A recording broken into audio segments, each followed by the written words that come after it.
السلام عليكم ورحمة الله وبركاته. أعزائي المستمعين، الحلقة 21 من برنامجنا اهتم إيمانك أهم. الحلقة بعنوان اصبر على الناس وافتكر بداياتك.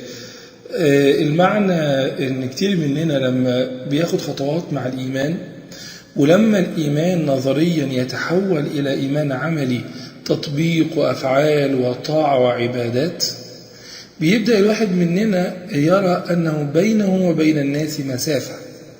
فلما يبدأ يكلمهم عن المعاني اللي هو سمعها في بداياته، واللي هي غيرت منه، واللي هي حولت مساره من مسار غير الإيمان أو من مسار الإسلام إلى درجة أعلى وهي الإيمان، فيبدأ يتكلم معاهم. الناس تعصلك شوية زي ما هو كان بيعصلك شوية، فيبدأ لا يتحمل من الناس ما تحمله اللي بدأوا معاه واللي كلموه في بداياته.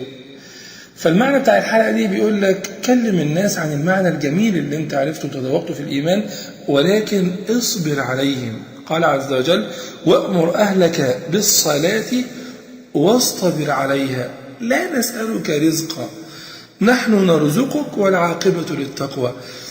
اصبر على أهلك، اصبر على الناس. لو انت فعلا مؤمن بان انت عايز توصل رسالة الإيمان وعايز الناس تبقى زيك وزي ما انت اشتغلت وبقيت على نفسك في موضوع الإيمان، تذكر قوله تعالى: لقد جاءكم رسول من أنفسكم. دي رواية حفص، في غير رواية حفص لقد جاءكم رسول من أنفسكم، أي أغلاكم وأحسنكم. طب يا رب، هو ليه أغلانا وليه أحسننا؟ عد معايا 4 صفات.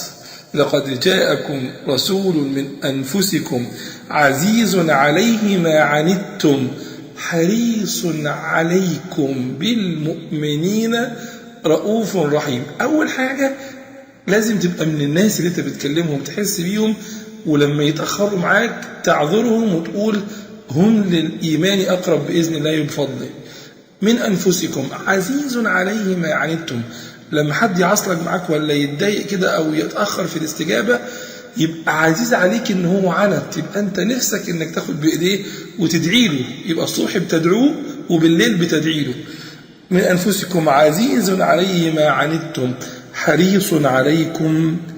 ما كانش بيقضي واجب وخلاص، ولا بيثبت ولا يقيم حجة عليهم وخلاص.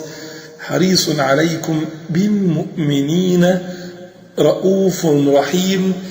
في كل مواقفك يا محمد صلى الله عليه وسلم أنت محب حريص عزيز عليك ما عنت الناس لأنك تحبهم حقا.